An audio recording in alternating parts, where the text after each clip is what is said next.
أفلح المؤمنون الذين هم في صلاتهم خاشعون والذين هم عن اللغو معرضون والذين هم للزكاة فاعلون والذين هم لفروجهم حافظون إلا على أزواجهم أو ما ملكت أيمانهم فإنهم غير ملومين فمن ابتغى وراء ذلك فأولئك هم العادون والذين هم لأماناتهم وعهدهم راعون والذين هم على صلواتهم يحافظون أولئك هم الوارثون الذين يرثون الفردوس هم فيها خالدون.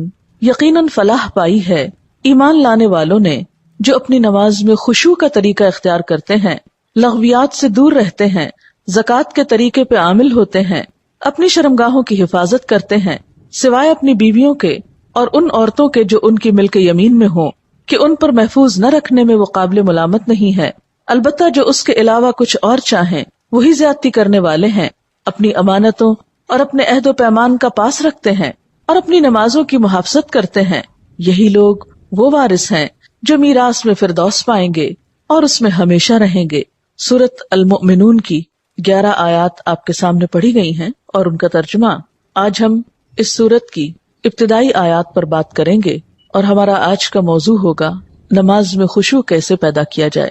عموماً لوگ شکایت کرتے ہیں یا پریشان ہوتے ہیں کہ ہم نماز تو پڑھ لیتے ہیں لیکن ہماری نمازوں میں خشوع نہیں آتا، یا نماز پڑھ کر سکون نہیں ملتا، یا نماز پڑھتے ہوئے دلوں میں بہت وسوسے آتے ہیں۔ تو آئیے دیکھتے ہیں کہ ان آیات کی روح سے ہم اپنی نمازوں کو کیسے بہتر بنا سکتے ہیں اور نماز میں خشوع پیدا کرنے کا طریقہ کیا ہو سکتا ہے۔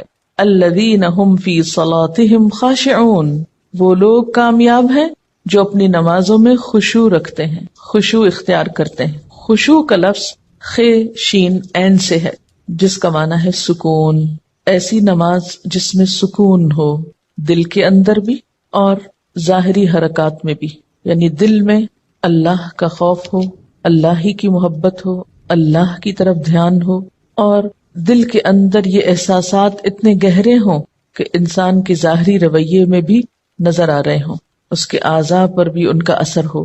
پھر خشوع کا معنی کسی کے آگے جھک جانا، دب جانا، عاجزی اور انکساری کا اظہار کرنا بھی کیا گیا ہے۔ تو گویا خشوع کا لفظ آتے ہی دل میں پہلا خیال کیا آنا چاہیے؟ سکون، ٹھہراؤ، ریلیکس، عاجزی، جھکاؤ۔ اسی لیے ہم دیکھتے ہیں کہ حضرت مجاہد کہتے ہیں کہ نظر اور آواز کو پست رکھنے کا نام خشوع ہے۔ حضرت علی رضی اللہ تعالیٰ عنہ فرماتے ہیں کہ دائیں بائیں التفات یعنی گوشہ چشم سے دیکھنے سے بچنا خشوع ہے، یعنی نماز میں کھڑے ہو کر دائیں بائیں نہیں دیکھنا، ادھر ادھر نہیں دیکھنا، اور آنکھوں کے کناروں سے بھی نہیں دیکھنا۔ جو اس سے بچ جائے گویا وہ خشوع کی حالت میں ہے۔ حضرت عطا فرماتے ہیں کہ بدن کے کسی حصے سے نہ کھیلنا خشوع ہے، یعنی نماز میں بے وجہ کھجانا یا کپڑے ٹھیک کرنا، ہلنا جلنا، آگے پیچھے ہونا، کبھی ٹانگ اٹھانا، کبھی انگلیاں مروڑنا، کبھی کچھ کرنا، کبھی ایک ٹانگ پہ بوجھ ڈال کے کھڑے ہو جانا، یہ سب چیزیں خشوع کے خلاف ہیں۔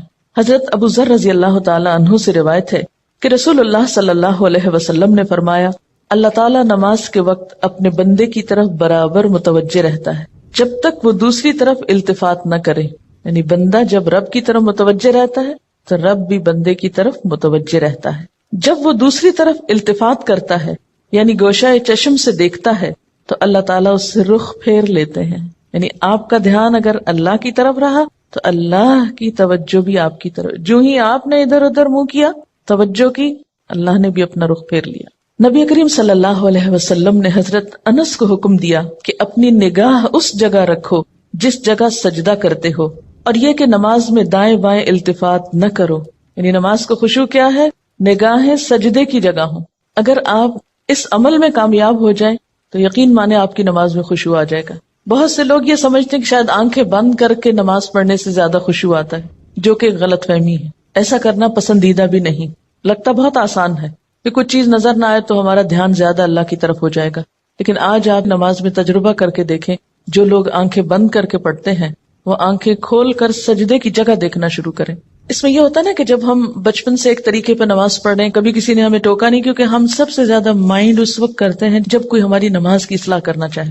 عام طور پر اگر آپ لوگوں کو کسی بھی چیز سے روکیں تو وہ اتنا نہیں برا مناتے، لیکن اگر نماز کے بارے میں تھوڑی سی بات بھی کر دے تو ہائپر سینسیٹیو ہوتے ہیں، غصہ کرتے ہیں کیوں کہا. اگر مثلا کسی نے اگر دوپٹہ باریک لیا نماز میں تو اسے روکا جائے کہ نہیں یہ ٹھیک نہیں, یا اگر ٹخنے ننگے ہو رہے ہیں اور بتایا گیا, یا یہ کہ نماز کا طریقہ درست نہیں, اگر اس میں کسی نے تھوڑی سی بھی مداخلت کر دی تو ناقابل برداشت. تم ہوتے کون ہو مجھے کچھ کہنے والے. اس لیے عموماً لوگ اپنی عزت بچانے کو دوسروں کو چھوڑ دیتے ہیں. ٹھیک ہے جو چاہیں کریں, پھر کیا ہو سکتا ہے. جب کسی کو خود پرواہ نہیں, جب کوئی خود اپنی اصلاح نہیں چاہتا تو آپ کیا کر سکتے ہیں کسی کے لیے. اور بعض اوقات انڈائریکٹلی 20 بار سمجھانے کے باوجود بھی لوگ اپنا طرز عمل نہیں بدلتے. تو یاد رکھیے کہ جب تک طریقہ درست نہیں ہوگا خشوع نہیں آئے گا. تو خشوع لانے کے لیے نمبر 1 کہ سنت کے مطابق نماز پڑھنے کی کوشش کریں, اور اس میں سجدے کی جگہ پہ دیکھنا شروع کریں. نماز میں حرکت کم کریں. عموماً تو مجھے ٹیلی ویژن دیکھنے کا کبھی نہ موقع ملا ہے نہ موقع ہوتا ہے. تو اس رمضان میں جہاں ہم ٹھہرے ہوئے تھے تو وہاں پر ٹیلی ویژن تھے, تو رات کو حرم کی تراویح آتی تھی, تو مجھے بہت ہوتا تھا کہ اتنا قریب ہے ہم اور وہاں شریک نہیں ہو سکتے. تو میں اہتمام کے ساتھ تھوڑی دیر لگا کے دیکھتی تھی کہ اچھا آج کون سی آیات آ رہی ہیں, آج کیا ہو رہا ہے. تو اس میں میں نے خصوصی طور پہ غور کیا کہ جو امام ہوتے تھے ایسے لگتا تھا کہ پتھر کے بت ہیں جو ان کو بالکل کوئی حرکت نہیں. اور وہاں سے مجھے اپنی نماز کو چیک کرنے کا احساس ہوا کہ ایک جگہ پر نظر ہے. ہمارا حال کیا تھا, کبھی آنکھیں بند کر لیتے ہیں, اوپر سر کر رہے ہوتے ہیں, کبھی ادھر کر رہے ہوتے ہیں, کبھی نیچے کر لیتے ہیں, کبھی آنکھیں کھول لیتے ہیں, کبھی ادھر ادھر تھوڑا سا دیکھ لیتے ہیں. کیا خاک خشوع آئے گا؟ اگر آپ کسی کو خشوع کے ساتھ نماز پڑھتے دیکھیں تو آپ دیکھیں گے آپ کی نماز میں بھی آئے گا, یا آپ کے پاس اگر کوئی کھڑا ہو تو اس سے بھی آپ کو فائدہ ہوگا. لیکن اگر آپ واقعی چاہتے ہیں, کیونکہ اس تدبیر نے مجھے بہت زیادہ فائدہ دیا ہے, آنکھیں بند نہیں کرنی, آنکھیں کھلی رکھنی ہے, لیکن مسلسل سجدے ہی کی جگہ پہ دیکھنا ہے, ادھر ادھر نہیں دیکھنا, اور کم سے کم حرکت, ہلنا نہیں ہے. یہ 2 کام آپ کر لیں تو اندر بھی ٹھہراؤ آئے گا. اسی لیے خشوع کا معنی سب سے پہلے میں نے آپ کو سکون والا بتایا, سکون. اور جو اس طرح نماز پڑھے اس کی نماز کے بعد بھی اس کو ایک خاص سکون نصیب ہوگا. ہم نماز پڑھ کے بے چین اٹھتے ہیں بعض اوقات, کیا پڑھا, کبھی رونے بھی بیٹھ جاتے ہیں, کوئی فائدہ نہیں. یہ رونے دھونے سے کوئی زیادہ فائدہ نہیں ہے, یہ ایک لیم ایکسکیوز ہوتا ہے. رو کے اپنے آپ کو ہم خوش کر لیتے ہیں کہ ہم رو لیے, بس ندامت کے آنسوں نے سب غلطی دھو دی. ٹھیک ہے, اس سے دھل جاتی ہے غلطی, لیکن غلطی کی جب تک اصلاح نہ ہو تو محض رونا فائدہ نہیں دیتا, یا محض ندامت فائدہ نہیں دیتی. تو اس لیے 2 چیزوں پہ خصوصی توجہ کرنی ہے اگر چاہتے ہیں خشوع آئے. تو یہاں پر اللہ تعالیٰ فرماتے ہیں کہ صرف نماز پڑھنا ہی کافی نہیں, بلکہ نماز میں خشوع ضروری ہے. کس کے لیے؟ کامیابی کے لیے. اسی لیے آپ دیکھیں کہ ایسی جگہ پر نماز پڑھنے کو کہا گیا ہے جہاں زیادہ آس پاس موومنٹ نہ ہو. مردوں کے لیے تو بہت ہی اچھا چانس ہوتا ہے کہ مسجد میں چلے جائیں, مسجد میں سبھی نماز پڑھیں, کچھ اور تو وہاں ہو نہیں رہا ہوگا, تو اس میں خشوع پیدا ہونے کا ایک قدرتی ماحول ہوتا ہے. لیکن عورتوں کے لیے کیا پسندیدہ ہے؟ جیسے حدیث میں آتا ہے کہ گھر کے اندر والے حصے میں, یعنی جتنا عام ایکٹیویٹی والے حصے کو چھوڑ کر آپ الگ تھلگ ہو کر نماز پڑھیں اتنا ہی اچھا ہے, کیونکہ اس سے کوئی بیرونی جو انٹرفیرنس ہے یا ڈسٹریکشن کے اسباب ہیں وہ نہیں رہیں گے, تو آپ کے لیے آسانی ہو جائے گی. تو جب ہم سکون کے فارمولے پہ عمل کریں گے تو لازمی طور پر پھر ہم نماز میں کچھ اور چیزوں کا بھی خیال رکھیں گے جو عموماً دیکھا گیا ہے کہ لوگ ان کا خیال نہیں رکھتے.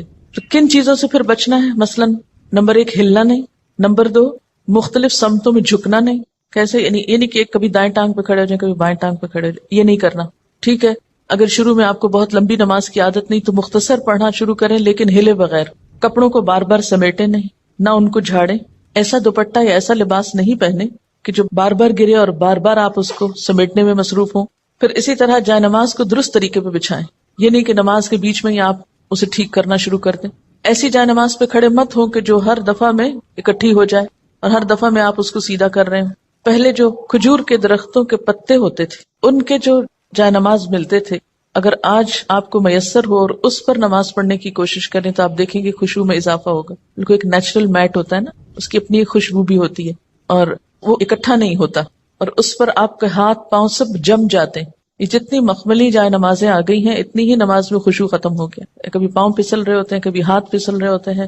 جس چیز پر آپ نماز پڑھتے ہیں اس کو بھی درست کرنے کی ضرورت ہے, وہ بھی مددگار ہے. اسی لیے آپ صلی اللہ علیہ وسلم نے نماز کے وقت سامنے نقش و نگار اور جائے نمازوں کے اوپر نقش و نگار اور ان چیزوں کو ناپسند کیا ہے, کیونکہ یہ بھی نماز میں خلل انداز ہوتے ہیں. پھر اسی طرح تن کے بھی نہیں کھڑے ہونا چاہیے, یعنی بہت اکڑ کے نہیں کھڑے ہوں بلکہ نارمل نیچرل ریلیکس طریقے سے کھڑے ہوں. بہت اونچی قرات نہ کریں. مثلاً اگر آپ تہجد میں یا نفل کسی میں ذرا سا زیادہ تلاوت کرنا چاہتے ہیں، بہت چیخ چلا کے نہیں کریں، یا کہیں آپ امامت کرا رہے ہیں تو اس صورت میں بھی قرات میں عاجزی ہونی چاہیے، کیونکہ وہ بھی خشوع میں اضافہ کرے گی۔ اسی طرح گا گا کر تلاوت کرنا یہ بھی درست نہیں، مصنوعی تکلف سے تلاوت کرنا، پھر اسی طرح نماز میں جمائیاں لینا اور لیتے چلے جانا، نہیں، ان کو کنٹرول کریں۔ اسی طرح جلدی جلدی کرنا، کیونکہ خشوع کیا ہے؟ سکون، اور سکون میں کیا ہے کہ آپ جب قیام کریں تو ہلنا بند کر دیں، رکوع کریں تو اتنی دیر رکوع کریں کہ جسم ہلنا بند کر دے، رکوع سے جب اٹھیں تو کھڑے ہو کر دوبارہ اتنا کھڑے ہوں کم از کم کہ آپ کا جسم ہلنا بند کر دے، پھر جب آپ سجدے میں جائیں ٹک جائیں اور اس وقت سر اٹھائیں جب تسبیحات پوری ہو چکی ہوں اور ہلنا بھی ختم ہو چکا ہو۔ یہ نہیں کہ آپ ایک کانسٹنٹ موومنٹ میں کھڑے ہوئے تو رکوع میں ہلتے ہلتے پھر کھڑے ہو گئے، پھر سجدے میں ابھی ہلنا بند نہیں تو پھر کھڑے ہو گئے اور پھر واپس پلٹ گئے۔ یہ ماری ماری نماز جو ہے جلدی کی، اس سے قطعاً خشوع نہیں آتا۔ خشوع کے لیے آپ کو ٹھہر ٹھہر کر آہستہ نماز پڑھنی ہوگی۔ اسی طرح اگر کوئی چیز نماز میں اذیت دے رہی ہو تو اس کو ہٹانا ضروری ہے، کیونکہ بعض اوقات جب ہم کہتے ہیں نا سکون اور ٹھہر جانا، تو اس میں ہم ایسا ٹھہرتے ہیں کہ کوئی چیز اگر ہمیں اس میں پریشان کر رہی ہے، چبھ رہی ہے، یا کوئی خارش ہو گئی یا کچھ، تو ہم اس کی طرف بھی توجہ نہیں دیتے، نتیجہ کیا تو کچھ سمجھ نہیں آتا پڑھ کیا رہے۔ تو یہ ان نیچرل قسم کا سکون بھی طاری نہیں کرنا، اس میں کوشش کریں کہ کم سے کم موومنٹ سے اس سبب کو دور کر دیں۔ مثلا اگر کہیں خارش ہوئی ہے تو ایک ہاتھ سے بس اس جگہ ہلکا سا دبا کے خارش کر دیں، یہ نہیں کہ ہلا ہلا کے خارش شروع کر دیں، یا کہ بالوں کو سمیٹنا شروع کر دیں، یا بالوں سے کھیلنا یا کپڑوں سے، یا بعض لوگ جیسے مرد حضرات حرم میں نماز پڑھ ہوتے تھے نا، تو وہ مختلف لوگوں کو دیکھ کے آپ اندازہ کر سکتے ہیں کہ کون کس طرح پڑھ رہا ہے نا، اور اس سے اپنے آپ کو کمپیئر کرتے ہیں کہ جب میں ایسی حرکت کروں تو میں بھی تو یہی لگتی ہوں گی۔ بعض لوگ داڑھی سے کھیل رہے ہوتے ہیں، بعض اوقات بال ٹھیک کر رہے ہوتے ہیں، بعض لوگ کپڑا ہی ٹھیک کرتے چلے جاتے ہیں۔ تو یہ ساری چیزیں جو ہیں ہل جل کی، یہ نماز کی خشوع میں اثر انداز ہوتی ہیں۔ پھر ایک اور مرحلہ ہے اور وہ ہے اندر کے خیالات اور سوچوں کا۔ بہت سے لوگ اس پر پریشان ہوتے ہیں۔ اگر آپ اس طریقے پہ عمل کریں گے، سجدے والی جگہ پہ دیکھنا ذرا شروع کریں، آپ دیکھیں گے خیالات کم ہو جائیں گے۔ بہرحال ہر شخص کا اپنا اپنا حساب ہو سکتا ہے، مجھے اس سے بہت فائدہ ہوا ہے، کیونکہ اللہ کے رسول صلی اللہ علیہ وسلم کی کوئی بات بھی حکمت سے خالی نہیں۔ تو خیالات دو طرح کے ہوتے ہیں، ایک ہوتا ہے خیالات کا آنا اور ایک ہوتا ہے خیالات کا لانا۔ آنے والوں کو تو آپ روک نہیں سکتے، پاسبل ہی نہیں، اور ایک ہوتا ہے خود انوائٹ کرنا، کسی کو بلانا، دعوت دینا، اس کو آپ بہرحال کنٹرول کر سکتے ہیں۔ اب جو بن بلائے آ جاتے ہیں ان کو آنے دیں، ان کو آپ اگنور کر دیں، کیونکہ ہمارا دماغ ایسی چیز ہے کہ جو کانسٹنٹلی کام کرتا ہے، رکتا نہیں ہے۔ آپ سو رہے ہوں تب بھی وہ خوابیں دیکھتا رہتا ہے، آپ جاگ رہے ہوں، آپ کسی سے بات کر رہے ہوں تو ضروری نہیں کہ آپ کی پوری توجہ وہاں ہو۔ بہت دفعہ ایسا ہوتا ہے کہ بات کرتے ہوئے آپ کا دھیان وہاں بھی ہوتا ہے اور کہیں اور بھی ہوتا ہے۔ تو ان تمام چیزوں پر جو خیالات تو خود بخود آ رہے ہیں وہ آتے رہیں گے، اس کو نہیں آپ روک سکتے۔ مثلا کانوں کے اوپر تو آپ کیا کرتے ہیں، ہاتھ رکھ سکتے ہیں، آنکھوں کو بند کر سکتے ہیں، زبان بند کر سکتے ہیں، لیکن دماغ کے خیال کا کیا کریں؟ کوئی ڈھکنا نہیں دے سکتے، کوئی سوئچ نہیں آف کر سکتے، وہ تو خدا نخواستہ آف ہوا تو پھر تو گئے، آن نہیں ہو سکتا پھر۔ اب یہ بڑی مشکل ہے، اس لیے ان کے پیچھے نہ پڑے، ان کو زیادہ سوچے نہ، ان کو اہمیت نہ دے، ان کو اپنے اوپر حاوی نہ ہونے دے، ان کا تذکرہ نہ بہت زیادہ کریں۔ کہ کچھ لوگوں کو میں نے دیکھا وہ ہر ایک کو لے کے بیٹھ جاتے ہیں، میں کیا کروں، میرے تو خیال بہت آتے ہیں نماز میں۔ کسی کے پاس کوئی جادو کی چھڑی نہیں کہ جو ایک آپ کو لگائے گا اس وقت اور آئندہ آپ کے خیالات نہیں آئیں گے، اس لیے آپ ان کا تذکرہ زیادہ نہ کریں، just take it easy, normal لیں، تو ہوتا ہی ہے تو آئیں گے، لیکن یہ نہ کریں کہ کوئی ایک خیال آ گیا ہے تو پھر اس کے آگے اور سوچیں، مثلا اپنے کاموں کی پلاننگ وہاں کھڑے ہو کے شروع کر دیں۔ اور فرض نمازوں میں ایسا نہیں ہو سکتا، ایسا نہیں کیا جا سکتا۔ نفل میں اگر ہو جائے، جیسے حضرت عمر رضی اللہ تعالیٰ عنہ جو فوجوں کو ترتیب دینی ہوتی تھی تو نفل نماز شروع کر دیتے تھے، تو نوافل کی حد تک ٹھیک ہے لیکن فرض میں نہیں۔ پھر آپ دیکھیے کہ اگر آپ بدل بدل کے صورتیں پڑھیں گے، قرآن پاک کا کچھ حصہ ساتھ ساتھ یاد کرتے رہیں گے، تو آپ دیکھیں گے کہ اس سے بھی فرق پڑتا ہے، چینج سے یکسوئی آتی ہے۔ مثلا ایک جگہ آپ کھڑے ہیں یا ایک جگہ آپ کام کر رہے ہیں تو بعض اوقات آپ کام نہیں کر پاتے اور بار بار آپ کو خیالات تنگ کرتے ہیں۔ اپنی پڑھائی کے دوران بھی آپ نے دیکھا ہوگا، آپ تھوڑی سی پوزیشن چینج کر لیتے ہیں، جگہ بدل لیتے ہیں، اٹھ کے جا کے پانی پی کے آ جاتے ہیں، یہ کچھ تو اس سے پھر فرق پڑ جاتا ہے۔ اسی طرح اگر آپ تلاوت یعنی قرآن پاک کا وہ حصہ جو نماز میں پڑھ رہے ہیں اگر آپ اس کو تبدیل کرتے رہیں تو فائدہ ہوگا۔ اس کے لیے طریقہ کیا ہو، کیونکہ آپ نے دیکھا ہوگا کچھ قرآن پاک آپ نے یاد کیا پھر وہ آپ کو بھولنے لگا، کوئی صورت اگر کچھ دن تک نہیں پڑھی، اگلے دن نماز میں پڑھنے کھڑے ہوئے وہ اٹکنا شروع ہو گیا، آپ نے تنگ آ کے چھوڑ دی۔ ایسی چیزیں بہت نیچرل ہوتی ہیں. اس کا علاج کیا ہے؟ ایک پاکٹ سائز کا چھوٹا سا قرآن پاک کا نسخہ جو ہے وہ نماز کے وقت میں قریب رکھ لیں. میں نے ایک باسکٹ سی بنائی ہوئی. تو آپ کیا کریں، دعاؤں کے کارڈز، تسبیح اور جو قرآن پاک کا نسخہ، اگر آپ چشمہ لگا کے پڑھتے ہیں تو چشمہ، یہ ساری ضروری چیزیں جو ہیں اس کے اندر موجود ہوں. وہ آپ اپنے بیڈ روم میں، اپنے وارڈ روم میں، کہیں ایک جگہ پر اس کو رکھ لیں.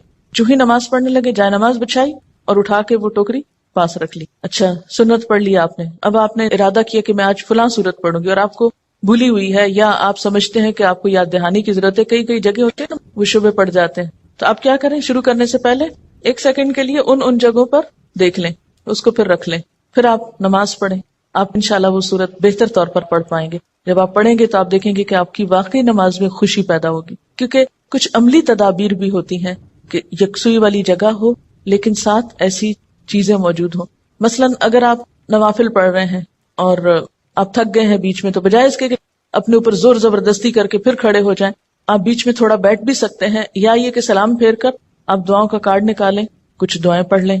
اس میں آپ ریلیکس بھی ہو جائیں گے اور ساتھ یہ ہے کہ دعائیں بھی مانگی جائیں گی اور اگلے 2 نفل جو ہیں وہ زیادہ یکسوئی کے ساتھ پڑھے جائیں گے. تو اس طرح کی کچھ عملی تدابیر جو ہیں وہ آپ کی نماز کو اچھا کر دیتی. اسی طرح اگر ماحول کو تھوڑا اور خوشگوار بنائیں، مثلا یہ کہ جا نماز کے اوپر اگر آپ تھوڑا سا عطر لگا لیں، یا یہ کہ آپ اس کو جھاڑ پٹک کے رکھیں، کچھ عرصے بعد اس کو دھو لیں، صاف کر لیں.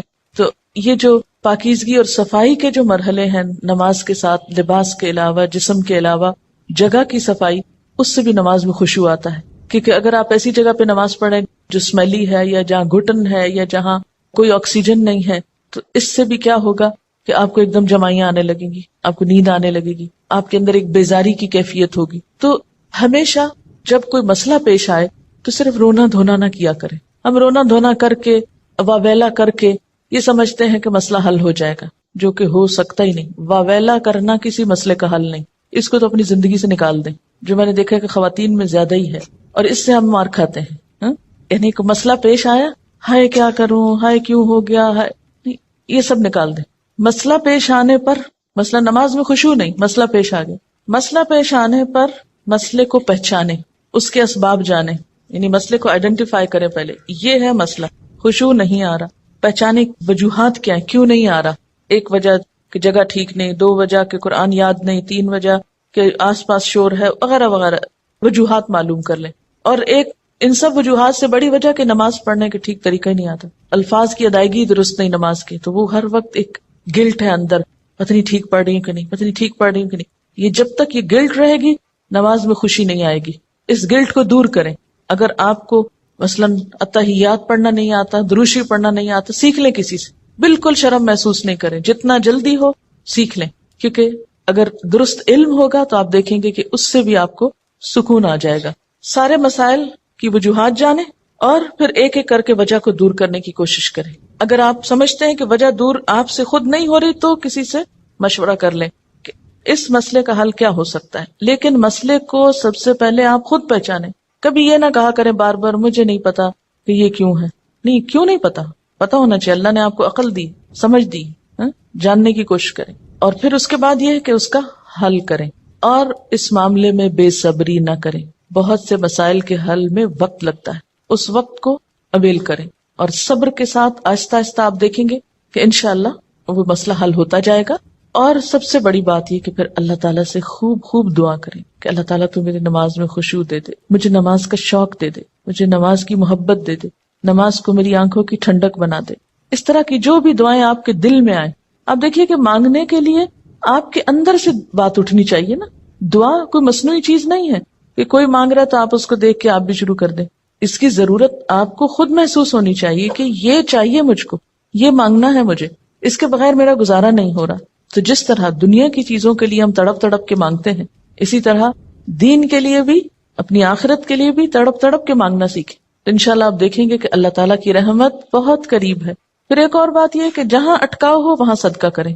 یعنی جو صدقہ ہے ہر رکاوٹ کو دور کرنے کا ذریعہ ہوتا ہے. اس سے آپ دیکھیں گے کہ گرہیں کھلیں گی. اور صدقے کے لیے بھی ضروری نہیں کہ کوئی بہت بڑی اسپیشل چیز آپ تیار کریں، جمعرات کا انتظار کریں اور پھر اس میں کھانا پکائیں اور پھر اس میں مخصوص لوگوں کو بلائیں اور کھلائیں، یا کوئی اور اس طرح کا مصنوعی کام کریں.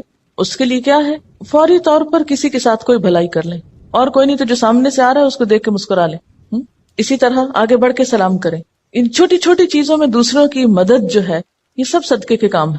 اور ساتھ یہ ہے کہ پھر اللہ کے راستے میں مال خرچ کرنا, اپنی پسندیدہ چیز دوسرے کو دے دینا, اسی طرح کی چھوٹی چھوٹی چیزیں. تو آپ دیکھیں گے کہ وہ اندر کی گرہیں کھلیں گی نا تو باہر کی خود بخود کھلنے لگیں گی اور آپ ریلیکس ہو جائیں گے. اور اس خشوع کے ساتھ نماز جو ہے کامیابی کا ذریعہ ہے. اگرچہ مکمل کامیابی آخرت میں ہوگی, لیکن دنیا میں بھی آپ دیکھیں گے کہ آپ کو ہر مشکل کا حل, جیسے نبی صلی اللہ علیہ وسلم کا طریقہ تھا, کیا تھا کہ جب بھی آپ کو کوئی مشکل معاملہ پیش آتا فوراً نماز پڑھتے.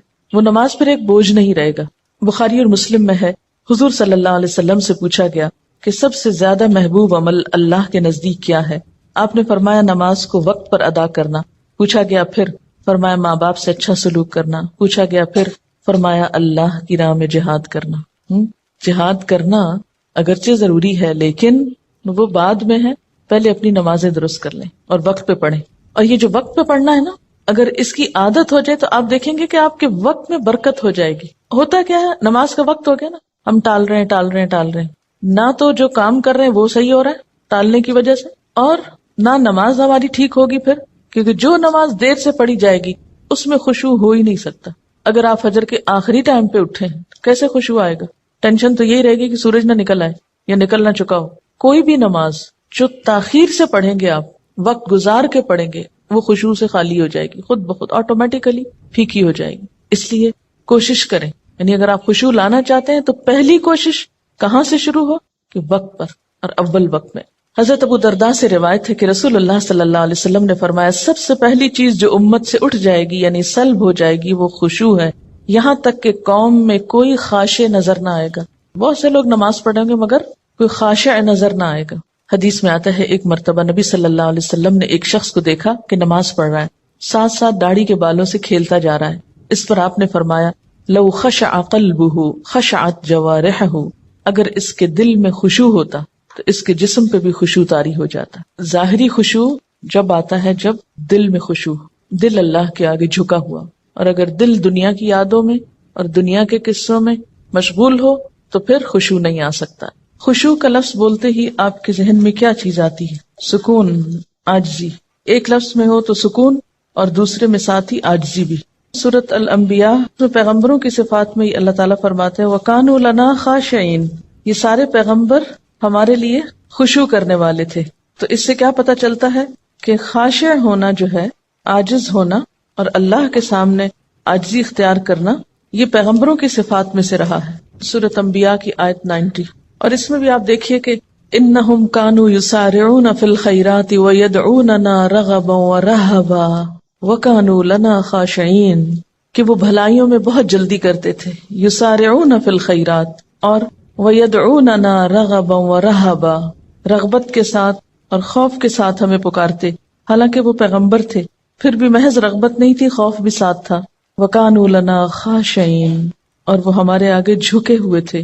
تو اس سے یہ پتہ چلتا ہے کہ نماز کے اندر خشوع صرف نماز میں ہی جھکنے کا نام نہیں, یا صرف نماز کی حد تک عاجزی اختیار کرنے کا نام نہیں, بلکہ اس کے علاوہ عام روزمرہ زندگی میں بھی یہ اخلاق پیدا ہونا چاہیے, یا عام روزمرہ زندگی میں بھی ہمارے اندر یہ کردار پیدا ہونا چاہیے.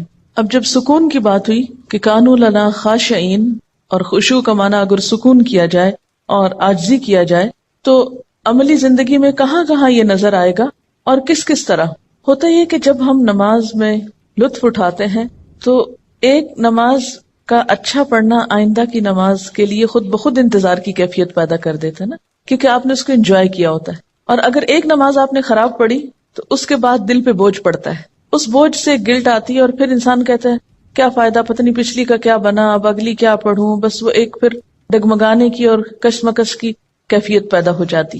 تو ہر نماز اپنی جگہ اہم ہے, اور ہر نماز کے اندر ایسی کوشش ضروری ہے جو اگلی نماز کے لیے ایک تیاری بن جائے, یا ایک گراؤنڈ پریپیئر کر دے, یا اس کے لیے ایک بنیاد بن جائے. وہ خشوع صرف نماز میں ہی تو نہیں رہتا نا. نماز میں کیفیت طاری ہوئی, اس کے بعد آپ عام زندگی میں لوگوں سے معاملہ کر رہے ہیں, تو اب اس میں کچھ کنٹینیوٹی ہونی چاہیے نا. ٹھیک ہے اس لیول کی تو نہیں, لیکن اس کا اثر زندگی کے دوسرے معاملات پر بھی پڑنا چاہیے, کیونکہ نماز جو ہے یہ ہماری پوری شخصیت کو ریفارم کرتی ہے, اس کی اصلاح کا سبب بنتی ہے. نماز کے اندر کی کیفیات باہر پر اثر انداز ہوتی ہیں، ٹھہراؤ آنے لگتا ہے نا. کسی کا کمنٹ ہے، 2 چیزیں اگر ہم خود میں پیدا کر لیں تو دین کے کام میں آسانی ہو جاتی ہے. ہر ماحول میں پرسکون بیٹھ کر دیکھنا، اور ہر عادت اور طبیعت کے لوگوں سے ملنا اور نارمل رہنا. یہ ہے وہ تاثیر جو نماز کی خشوع سے آپ کے معاملات پہ پڑتی ہے نا. یہ لکھتی ہے کہ 2-3 مواقع جن کا مجھے تجربہ ہوا. ایک تو یہ کہ قریبی رشتہ دار کے انتقال پہ جانا ہوا. کچھ بتانے کی کوشش کی لیکن ایک معتبر خاتون نے سختی سے خاموش کرا دیا. میں نے اپنا قرآن لیا، پڑھتی رہی، سوچتی رہی اور واپس آ گئی. سوئم پہ گئی تو کتاب میرا جینا میرا مرنا ساتھ لے گئی. خالی صفحات پہ اپنا پیغام ہمدردی لکھا، اور یہ کہ جو بھی یہ کتاب پڑھے دوسروں کو بتائے اور مرنے والے کے لیے مغفرت کی دعا کرے. یہ چھوڑ کر آ گئی، یعنی میسج کے ساتھ کتاب. 2 مہینے بعد فون آیا ان کی بہو کا کہ جو بھی لوگ دوسرے شہروں سے آئے ہیں میں نے پڑھ کر کتاب سنائی ہے. ہر کوئی کتاب کا مطالبہ کر رہا ہے. جتنی کتابیں انہوں نے مانگی بھجوا دی. لے جانے والے نے بتایا کہ ہر کوئی یہ کتاب لینا چاہ رہا ہے اور میری بیوی ہر ایک کو کتاب سناتی ہے. کام ہو گیا. اگر یہ اس معتبر خاتون کی بات نہ مانتی اور اس وقت الجھ پڑتی تو اس صبر کا یہ جو پھل ملا ہے یہ نہ ملتا. کہتے ہیں نا صبر کا پھل میٹھا ہوتا ہے. اس وقت تو بہت سخت تکلیف سے گزرتا ہے انسان، اور ہم عام طور پر جھلا اٹھتے ہیں کہ نہیں مجھے تبلیغ کا موقع نہیں ملا اور اتنا اچھا موقع چلا گیا. ایک تو یہ کہ اللہ تعالیٰ کے فیصلوں کو اگر قبول کرنا آ جائے نا ہمیں تو زندگی پر لطف ہو جائے. موقع مل گیا الحمدللہ، نہیں ملا تو اس میں بھی کوئی مصلحت ہوگی ضرور. میں اس حال پہ بھی راضی ہوں. میں نے کوشش کر لی، اگر چانس نہیں ملا کوئی بات نہیں، لیکن کوشش نہیں چھوڑی. جب ہم جھلا اٹھتے ہیں اور اپسیٹ ہوتے ہیں تو اس میں نقصان کیا ہوتا ہے کہ ہم پازیٹیولی کام کرنا چھوڑ دیتے ہیں، کوشش ترک کر دیتے ہیں. جب کوشش چھوڑتے ہیں تو اگلا نیکی کا موقع ختم ہو جاتا ہے. اور کوشش پر آمادہ رہنا اور صبر کی کیفیت بھی دراصل خشوع سے آتی، کیونکہ نماز بھی تو صبر کا نام ہے نا. یعنی آپ نے بولنا نہیں، آپ نے ادھر ادھر نہیں دیکھنا، آپ نے ہلنا نہیں. میں تو سمجھتی ہوں کہ ہلنے سے رکنا سب سے بڑا صبر ہے نماز کا. ورنہ باقی جتنی بھی کیفیات آتی ہیں نا ان سب کو ہم ہل جل کے وہ بیلنس کر لیتے ہیں. یعنی نیند آئی ہے، اونگ آئی ہے اور کوئی بوریت ہوئی ہے کچھ، تو وہ ہل کے آگے پیچھے کر کے جھوم جھام کے آنکھیں بند کر کے تھوڑا ریلیکس کر کے تو وہ جو کیفیت طاری ہونی چاہیے تھی وہ ہونے نہیں دیتے. ان کا ایک اور تجربہ ہے.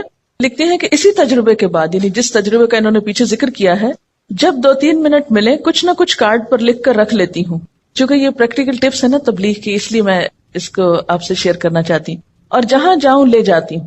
اس وقت نہ بھی لوگ پڑھیں تو بعد میں ضرور پڑھتے ہیں. اب مثلاً نے بنایا کہ وما قدر اللہ حق قدری ہی، اللہ تعالیٰ کا شکوہ، اور اندر لکھا ہوا ہے اللہ تعالیٰ کا بندوں سے شکوہ، اور نہیں انہوں نے قدر کی اللہ کی جیسا کہ حق ہے اس کی قدر کرنے کا. فرمایا میں اور جن و انس عجیب معاملے پہ ہیں. پیدا میں کرتا ہوں، عبادت کسی اور کی، رزق میں دیتا ہوں، احسان مند کسی اور کے، صحت اور قوت میں دیتا ہوں، شکر گزار کسی اور کے. اب یہ شرک کی نفی کا ایک پیغام ہے. تو اسی طرح اگر آپ کہیں پر بھی ہیں اور گفتگو شروع ہوتی تو آپ کیا کہہ کے انٹروڈیوس کرائیں گے؟ یہ کارڈ ہے میں نے بنایا، مجھے یہ آج بہت اچھی لگی، آپ بھی پڑھ کے دیکھیں. بہت اچھے انداز میں، ہلکے پھلکے انداز میں. لیکن اگر آپ کے اپنے بیگ میں کوئی چیز نہیں دینے کو، محض باتیں ہی ہیں، تو وہ شاید اتنی افیکٹو نہ ہو. اور یہ جہاں رہ جائے گا، جہاں کوئی پڑھے گا کچھ نہ کچھ ضرور سوچے گا. اور ایک چھوٹا سا ہلکا سا میسج ہے جس میں کچھ خرچ بھی نہیں آتا. آنکھیں کھول کے جو نماز پڑھنا ہے، اگر اس پر غور کیا جائے تو نماز اصل میں کیا ہے؟ اللہ تعالیٰ سے ملاقات ہے. اگر کسی سے ملاقات کے وقت آپ آنکھیں بند کر لیں تو اسے دیکھ کر کیا محسوس ہوگا؟ یعنی ذرا امیجن کریں نا کہ آپ کسی سے مل رہے ہیں اور کوئی شخص آپ کو دیکھ ہی نہیں رہا، یا سر نیچا اس طرح کیا ہوا ہے کہ کوئی اس کے ساتھ آپ کا کانٹیکٹ فیل ہی نہیں ہو رہا. تو اسی طرح اگر ہم اللہ تعالیٰ کے آگے کھڑے اور آنکھیں بند کر کے کھڑے ہیں، اور آپ یقین کیجئے کہ جو ہی آپ آنکھیں بند کرتے ہیں نا تو آپ اپنے خیالوں میں خود بخود کھونے لگتے ہیں. وہ ایک ریلیکسیشن کی کیفیت ہوتی ہے نا فوراً. حتیٰ کہ میں نے یہ تک تجربہ کیا ہے کہ اگر میں نے سجدے پر نگاہ اگر کانشیسلی نہیں رکھی، ذرا سی نگاہیں پھیری تو یوں لگا جیسے گئے. یعنی اگر غور سے سجدے کی جگہ کو فالو کیا جائے تو اس کا ایفیکٹ اور ہے. اور اگر ذرا سی بھی نگاہیں جیسے ہوتی ہے نا کہ فوکس نہیں رہتی اور آپ ادھر ادھر ذرا سے ان کو ڈھیلا کر دیتے ہیں تو اس سے بھی ایک دم یوں لگتا ہے شیطان نے اچک کے لے لیا اپنا حصہ، فوراً خیال بھٹکنے لگتا ہے. یعنی آنکھیں بند کر کے اگر آپ اپنی پوزیشن پہ بھی غور کریں، ابھی تجربہ کر کے دیکھ لیں تو آپ دیکھیں گے کہ آپ اپنے بارے میں بھی لاسٹ ہو جائیں گے کہ آپ کی پوزیشن کیا ہے. تو کسی سے ملاقات کے وقت آنکھیں بند کر لینا یہ ملاقات کے ادب کے خلاف ہے. تو اللہ تعالیٰ کے سامنے جب انسان کھڑا ہو تو ایک اچھے حال میں کھڑا ہو. انسان کے اندر جب بے سکونی ہوتی ہے تو انسان پھر سکون لغویات میں تلاش کرتا ہے، پھر وہ لغو کی طرف مائل ہوتا ہے. لیکن جب اپنے ذات کے اندر ٹھہراؤ آ جاتا ہے، سکون آ جاتا ہے، تو پھر کیا ہوتا ہے؟ انسان کو ایسی چیزوں سے دلچسپی نہیں ہوتی، اس کا اس میں پھر دل ہی نہیں لگتا. نماز میں جب آپ سجدے کی جگہ پر دیکھتے ہیں تو اس میں آپ کا جو اپنی پوزیشن ہے وہ بھی بہت بیلنسڈ ہو جاتی ہے. نہ تو آپ بہت زیادہ سر جھکا بیٹھتے ہیں، نہ آپ سر زیادہ اٹھا سکتے ہیں، یعنی بالکل ایک صحیح اینگل پہ آپ جا کے ادب اور احترام کے ساتھ کھڑے ہوتے ہیں. انسان کے اندر اللہ نے یہ رکھا ہے عبادت کا جذبہ اور جھکنے کا، لیکن انسان کی جو انا ہے اور سرکشی ہے وہ اس کو ختم کر کے رکھ دیتی. اصل میں نماز میں ایک طرح سے وہ آپ کی ایکسرسائز ہو رہی ہوتی ہے نا، سکون سے کام کرنے کی بھی، کیونکہ موجودہ دور کی جو زندگی ہے اس میں ہر طرف حرکت ہی حرکت ہے، شور ہی شور ہے، ہنگامہ ہے. آج کے دور کی زندگی ایک فاسٹ لائف ہے نا، ایک ہنگامہ خیز زندگی. اس میں شعوری سکون حاصل کرنے کے یا شعوری سکون کی کیفیت طاری کرنے کے موقع بہت کم آتے ہیں. ایک ہوتا ہے نا کہ نیچرلی آپ کو ایک انوائرنمنٹ مل جائے پیسفل. نماز بھی آپ پڑھتے ہیں تو آپ کو محنت لگتی ہے سکون طاری کرنے کی، اپنے اندر ایک خاموشی اور ایک ٹھہراؤ پیدا کرنے کی. تو جب نماز کے اندر آپ کنسنٹریشن اختیار کرتے ہیں یا کنسنٹریشن لانے کی پریکٹس کرتے ہیں تو اس سے آپ کی زندگی میں جو دوسرے کام ہیں ان میں بھی آپ کو کنسنٹریٹ کرنے کا بہتر موقع ملتا ہے. یعنی ایک کنسنٹریشن ایکسرسائز بھی ہے یہ. بہت سے طالب علم کیا یہ سوال نہیں کرتے کہ ہم پڑھتے ہیں لیکن ہمارے خیالات ہی ادھر ادھر بھٹکتے رہتے ہیں؟ اس لیے کہ ہمیں بچپن سے ایسی کوئی ایکسرسائز کرائی ہی نہیں گئی. بچوں کو جب ہم نماز شروع کراتے ہیں تو ہم صرف اس پہ ہی خوش ہو جاتے ہیں کہ وہ 2-4 سجدے ڈالنے لگ گئے ہیں، یہ نہیں کوشش کرتے کہ ان کو اس طرح سکھائیں. اگر آپ سب اپنے اپنے گھر میں یا آس پاس جو بھی ہو بچوں کو نماز پڑھتا دیکھیں، صرف پیار سے تھوڑی سی بات کریں کہ نماز میں آپ نے صرف اس جگہ دیکھنا ہے. میرے خیال ہے کہ بچوں کے اندر بھی جو ہائپر ایکٹیویٹی ہے، ہر وقت اچھل کود ہنگامہ، اس کو بھی اس طرح کنٹرول کیا جا سکتا ہے کہ اگر دن میں 5 دفعہ وہ ٹک کے ایک جگہ چاہے چند لمحوں کے لیے ہی وہ دیکھیں ایک خاص مرکز پر. آپ کو پتا کہ ہپنوٹائز کرنے کا طریقہ کیا ہوتا ہے؟ ایک نقطے پہ دکھاتے ہیں نا، ایک نقطے پہ کہتے ہیں کہ دیکھتے جاؤ دیکھتے جاؤ دیکھتے جاؤ. یہ جو ہائپر ایکٹیویٹی یا بے چینی کا جو ہے یہ پورے دنیا اس کا شکار ہو رہی ہے، اور پاکستانی قوم کو بھی اگر آپ دیکھیں اوور آل تو ہم ایون کلاس میں اکثر دیکھتی ہوں تو میں کہتی ہوں نا کہ آپ اسٹل ہو جائیں تھوڑے تاکہ آپ پڑھ سکیں. تو جاپان میں بچوں کے اوپر وہ کہتے تھے کہ ان کی جو ینگ جنریشن ہے وہ بہت امپلسو ہے اور ایک دم یعنی فوراً ریئیکشن کرتی ہے، تو وہ یہ سوچ رہے تھے کہ وہ ان کو کس طریقے سے سیلف کنٹرول کرنا سکھائیں. اور اس میں انہوں نے آف کورس کچھ ریسرچز کر کے کہا تھا کہ اگر یہ صبح میں کوئی ردم والی چیز باواز بلند پڑھیں اور نیچر کے زیادہ قریب جائیں. اور میں یہ سوچ رہی تھی کہ اللہ سبحانہ تعالیٰ کتنی خوبصورتی سے ایک سیلف کنٹرولنگ کا کتنا خوبصورت ایک اکوپمنٹ دے رہے ہیں، ایک اسٹریٹجی دے رہے ہیں کہ بس یہ اگر کریں، اور تلاوت ہے اور پھر فوکس ہے ایک فوکل پوائنٹ پہ. اور اگر اس طریقے سے بچوں کی تربیت کی جائے تو نو ونڈر کہ انشاءاللہ اگلی جنریشن جو ہے وہ تو کم از کم سکون والی کیا ہے، اور جو امپلسو بیہیویئرز ہیں وہ نہ ہو پائیں. خشوع کا اثر ہمارے باہمی قریبی تعلقات پر بھی پڑنا چاہیے.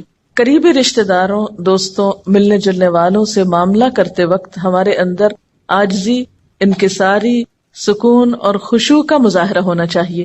جب انسان قرآن پڑھنے لگتا ہے یا دین کی طرف آتا ہے تو لازمی طور پر دل میں ہلچل پیدا ہوتی. جیسے پانی کے اندر آپ ایک پتھر پھینکتے ہیں تو اس سے ایک شور اٹھتا ہے، پھر آہستہ آہستہ وہ پتھر نیچے اترتا ہے، تہہ میں جا کے بیٹھتا ہے، پھر وہ جم جاتا ہے وہاں، پھر اس پر کائی آنے لگتی ہے، پھر اگر کوئی اس پہ پاؤں رکھے وہ تو پھسل سکتا ہے لیکن وہ اپنی جگہ سے نہیں ہلتا. تو بالکل اسی طرح ہمارے اندر بھی ایک ایسا سکون اور ایک ایسی کیفیت آنی چاہیے کہ ہم کسی کی بات کے جواب میں کسی کے ساتھ معاملہ کرتے وقت ایسا نیگیٹو ریئیکشن شو نہ کریں کہ دین کی ایک بدترین مثال پیش کریں. ایمان کے لطف اور حلاوت محسوس ہوتی ہے نا ان آیات کو پڑھ کر. یعنی اس خشوع کا اثر زندگی پر پڑنا چاہیے نا. نماز میں کیا ہوتا ہے؟ دل میں اللہ کی یاد ہے، زبان پہ اللہ کا ذکر ہے اور ایک ٹھہراؤ ہے. تو بالکل اسی طرح نماز کے بعد بھی جب ہم زندگی کے عام معاملات اختیار کرتے ہیں تو اس میں بھی ہمارے دل میں اللہ کی یاد ہونی چاہیے، خاموش لمحات میں اس کا ذکر ہونا چاہیے، اور اس کے علاوہ ہمارے پوری شخصیت کے اوپر ایک ٹھہراؤ نظر آنا چاہیے.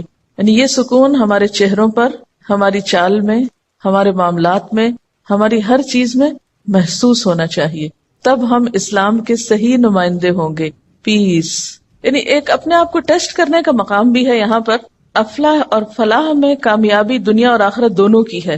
تو دنیاوی اعتبار سے کامیابی کا مطلب یہ نہیں ہے کہ ہم دنیاوی اعتبار سے کسی بہت بڑے سٹیٹس کے حامل ہو جائیں. اصل کامیاب انسان وہ ہے کہ جس کے اپنے اندر سکون اور جس کی زندگی میں ایک خاص قسم کا وقار ہے. وہ کہیں پر بھی ہے، من پسند حالات میں ہے یا ناپسندیدہ حالات میں ہے، لیکن وہ ٹھہرا ہوا ہے. طوفان آ رہا ہے، آندھی آ رہی، کچھ آ رہا ہے، وہ ٹھہرا ہوا ہے، وہ پرسکون ہے. اس میں ایک جماؤ ہے. یہ ہے دراصل کامیابی. یعنی آخرت کی کامیابی تو کل پتہ چلے گی، لیکن آج اپنے آپ کو ٹیسٹ کر کے دیکھیں کہ کیا یہ کیفیت پیدا ہو رہی ہے. اس میں پھر آپ دیکھیں گے اس کا اثر آپ کی گفتگو پر بھی پڑے گا، آپ کے معاملات پہ پڑے گا، لین دین پہ پڑے گا، حتیٰ کہ لسننگ کی ہیبٹ جو ہے اس پر بھی پڑے گا کہ ہم سکون سے سنیں گے. ورنہ کیا ہوتا ہے، آدھی بات سنتے ہیں اور آدھی بات سننے سے پہلے ہی جواب بھی شروع کر دیتے ہیں، اور یہاں سے معاملات میں گڑبڑ اور جھگڑے شروع ہو جاتے ہیں، اور سنانے والے کو چپ کرانا پڑتا ہے کہ ایک دفعہ سنو. تو اس سے پتہ چلتا ہے نا کہ ایک شخصیت میں گہرائی پیدا ہوتی، شیلونس ختم ہوتی. جو گہرا برتن ہوتا ہے تو اس میں اگر پانی ہو تو جتنا بھی آپ اس کو ہلائیں چھلکائیں، جتنے بھی اس کو جھٹکے لگائیں، کیا ہوتا ہے، باہر نہیں آتا، تو اندر ہی اچھل کے اندر ہی بیٹھ جاتا ہے. لیکن جب شیلو برتن ہوتا ہے، کم گہرا ہوتا ہے، تو تھوڑا سا پانی بھی اس کے اندر نہیں ٹک کے رہتا، فوراً باہر چھینٹے آتے ہیں. خشوع کے ساتھ پھر روب بھی آتا ہے. حضرت عیسیٰ علیہ السلام کے بارے میں آتا ہے نا کہ وجیہن فی الدنیا والآخرہ، تو پھر وہ ایک وجیح شخصیت جو ہے وہ جنم لیتی. اب آپ دیکھیں کہ اتنی ساری صفات ہیں، سب سے پہلے خشوع کا ذکر کیوں آیا؟ کیونکہ اگر یہ پیدا ہو گیا تو باقی چیزیں خود بخود پیدا ہوتی جائیں گی. نماز میں اگر وہ خاشع ہیں تو عملی زندگی میں جتنی بھی ٹیمپٹیشنز ہیں، جتنی بھی ڈسٹریکٹ کرنے والی چیزیں ہیں، ان سے وہ بچنے کی صلاحیت ان کے اندر پیدا ہو گئی. اسی لیے لغو سے بھی اعراض کر رہے ہیں، کیونکہ اگر نماز میں خشوع نہیں تو لغو سے بچا نہیں جا سکتا. پھر جب لغو سے بیزاری ہوتی ہے تو کچھ کرنا تو ہے، اس لیے ہم للزکاۃ فاعلون، تزکیہ کے کاموں کی طرف ان کی سرگرمیاں بڑھ جاتی، اچھائی اور بھلائی اور خیر کے کاموں میں سرگرم ہو جاتے ہیں. پھر ان کی خاص ذاتی زندگی میں بھی بہت طہارت اور پاکیزگی ہے، پاک دامنی ہے، حیا ہے، باوجود اس کے کہ معاشرے کے اندر حرام طریقے موجود ہیں سیٹسفیکشن کے، لیکن وہ ان سب سے اجتناب برت